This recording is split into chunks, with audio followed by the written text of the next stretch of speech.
Are you on a path to financial freedom? Are you trying to go to living a life of abundance? So am I. I'm not there yet, but I am on a journey towards going to financial freedom and living a life of abundance. And I want you to come with me. Let's go on this journey together. And as I learn things, I want to share it with you. So this is breaking mediocrity. You cannot achieve success if you're not breaking mediocrity. Hi, what's going on? I'm your host, D.A. Bourne. I'm a Christian fiction author. Welcome to Breaking Mediocrity. Now you're probably looking at it, I don't remember subscribing to this. Well, if you subscribe to The Blessed Opinion, I just changed the name because I'm changing the channel, going in a different path. So I apologize if you like this stuff in the past I was talking about, different people, famous people, and breaking down the stories that are going across the world and stuff like that. Just going on a different path right now. Because I want to get to financial freedom. And I hope you do too. So let's go on this journey together, all right? Like, share, and subscribe if you haven't done so yet. I will greatly, greatly appreciate it. Look, today, we are going to talk about a financial verse in the Bible that if I was to say it, you would probably know it. You've probably heard it before. But almost everybody ignores it. They hear it, but they don't do it. So I'm just being real. It's in a book that people read every day as well. So when I say this verse, and I'm about to say in a few seconds, you'd be like, I've heard that before. But this is the most ignored. People do not take this advice. They do not apply it. And guess what? I'm guilty of it too. I have not applied this verse in my life. But I'm about to change that. Why? Because I'm going on a path to financial freedom. And if you were going on a path to financial freedom and living a life of abundance, if you're willing to break mediocrity, you got to follow this verse. All right? The most ignored financial verse in the Bible comes from Proverbs chapter 13, verse 22. And it says, "Good people leave an inheritance to their grandchildren, but the sinner's wealth passes to the godly." Heard that verse before? Does it sound familiar? Let me repeat it again. Good people leave an inheritance to their grandchildren, or some phrases will say their children's children, same thing, but the sinner's wealth passes to the godly. Man, let me tell you this. I grew up in the church. I heard this every once in a while. I would read it when I go through the Proverbs. It sounds great. It sounds great. Have I ever applied it? No. Has it been ever emphasized in the churches that I grew up in? No. Even pastors and preachers ignore this verse. It's a shame because we need this verse. In high school, if you're a Christian and you're in high school, this verse here needs to be in your head. It needs to be ingrained in your head because you can apply for college and university all you want, but the focus needs to be, I need to have a business. I need to start an empire so that I can leave a legacy for not just my kids, but for my kids' kids, for my children's children, my future grandchildren. If you're in college right now and you're pursuing a degree or career, your focus once you're done needs to be, I'm not just trying to get a job. I'm trying to build something. I'm trying to build a legacy so that I have enough money, not just for my future children, but when my children have children. Okay, you might already been past the whole education stage and you're working a full-time job. And you're like, I'm already in a job. I already have this career going. We still got to apply this verse. It says it doesn't say only the rich leave an inheritance to good grandchildren. It says good people. Good people do it. We've ignored this book, y'all. We've ignored this verse. We keep pursuing careers, jobs. Recently, my wife and I just stopped saying to our kids, oh, you need to get a job. We've changed that to, you need to find a way to earn some money. Big difference. Finding a job is working for someone and them paying you. Earning some money is trying to figure out a way to earn some money the right way and building wealth. Building something that you could do where you have money in your account and you're not having a boss or supervisor. Like I said, there's nothing wrong with that.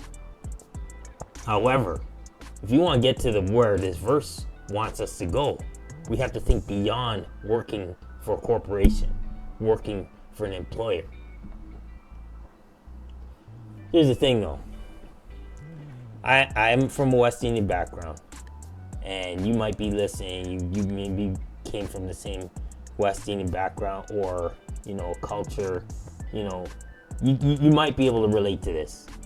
You come to this country and they tell you, your parents tell you, you go to high school, graduate, you go to a college or university, preferably a university, you get your degree. Then you go and you get your career job. And you work that career job. You stay there. Make sure it's a career job. You stay there. You buy a house. You work there till you retire. That's life. Go to university, get a job, buy a home, retire. And don't collect debt. Good sound advice. However,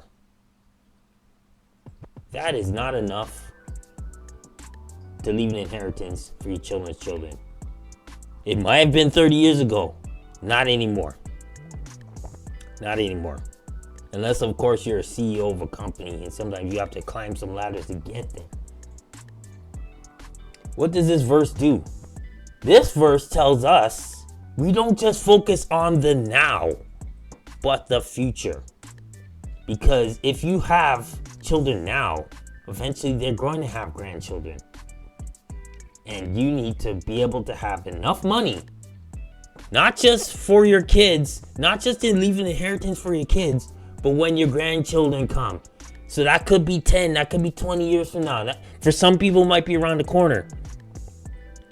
But regardless, we need to listen to the word of God. That's what it's saying. Leave an inheritance. That doesn't mean $100 here or something like that. We got to start things. We got to start investments. We got to put some money away so that they are covered, that they have money for them. Because I look at the Bible like this. The Bible knows things that are about to happen. You look at this verse, it is prophetic. Because it says you have to leave an inheritance to their grandchildren. You realize how connected this is to inflation? Think about when you were born, when you were growing up as a kid, to where you are now. Prices obviously have not stayed the same. Prime example, you go to McDonald's. I remember when I was in university in 1995 and the combo was $3.99. Now that combo's $11. And it goes same thing with groceries, gas, everything has gone up.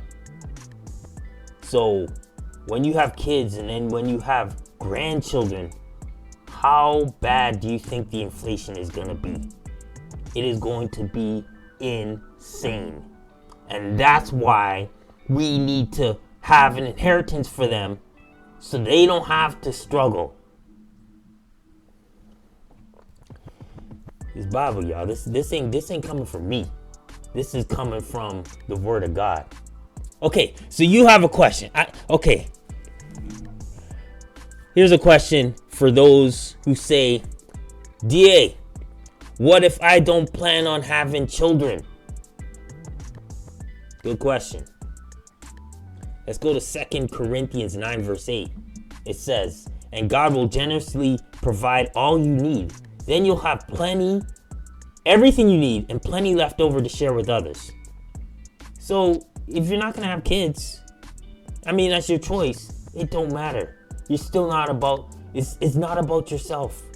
You want to make sure you are covered. You want to make sure you have everything you need. That's fine. But you have to look out for others.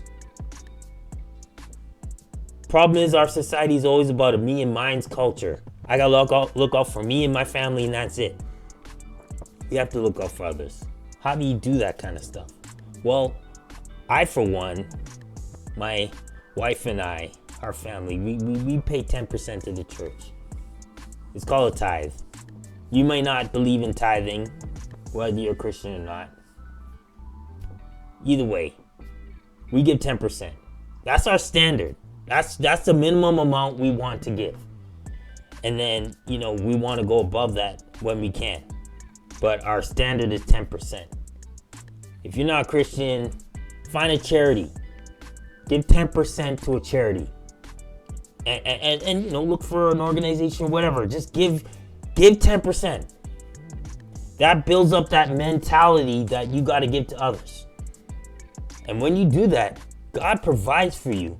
And he gives you everything you need. Eventually, he'll give you everything you need, and you'll have more to share with others. The more you give, the more you get back, the more you can give some more.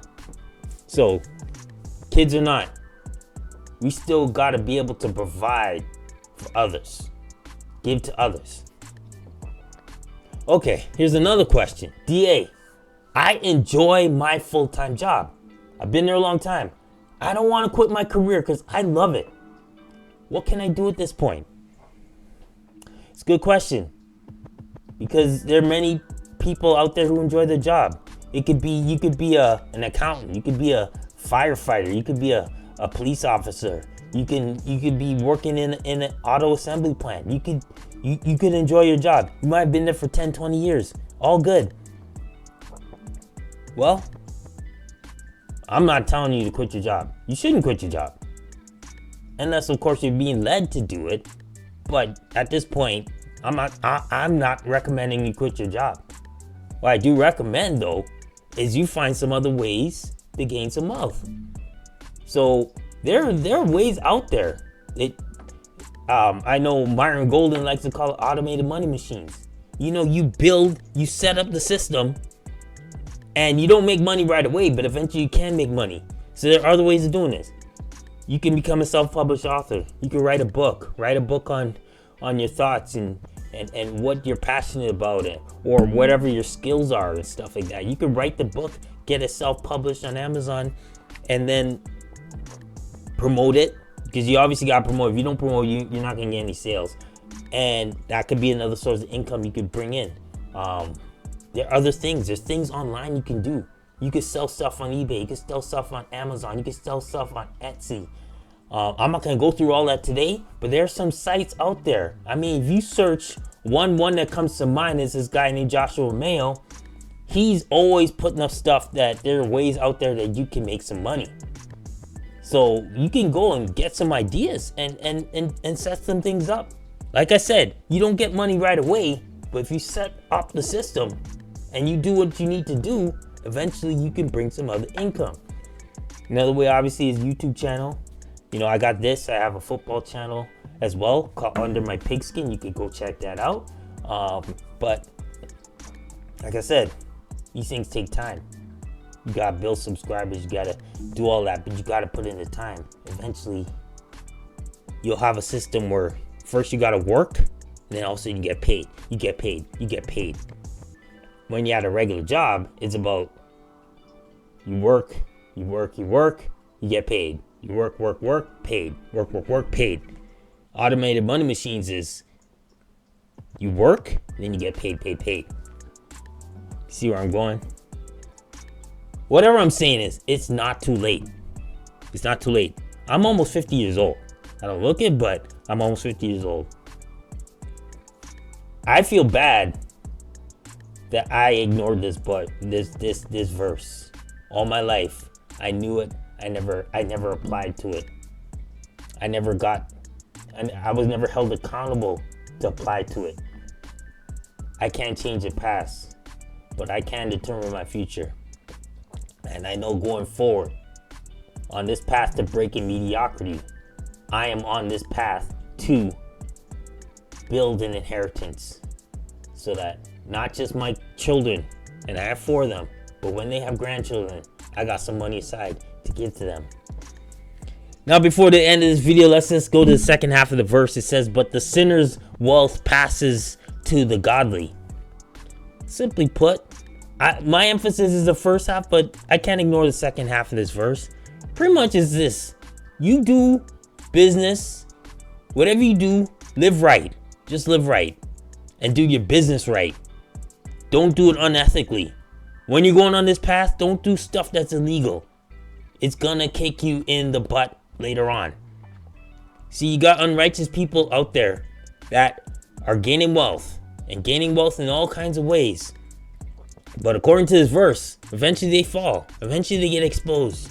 And when they do, so does their business. Their business falls. And then where people are gonna want to get that business, they want whatever they were providing, they're gonna go to somewhere else. And where does they go to? The godly people. The people who are doing business right. The righteous people that are doing business right. This is why we need to break mediocrity, because we need to get to that path. All right? Because we need to have our businesses available for when these guys fall and get exposed, and eventually they're looking for other ways to get what they want. And that's where we come in. So build that wealth. Build that wealth so we have an inheritance to give to others, and we have stuff to give to our children's children. All right? That's it for today, y'all. I hope you enjoyed that. We're going on this path. We're going to get there. So I want you to be encouraged, and I hope you encourage me. So leave some comments, whatever. Just leave your comments. I greatly appreciate it. Like, share, and subscribe to this video to Breaking Mediocrity. I'm your host, D.A. Bourne.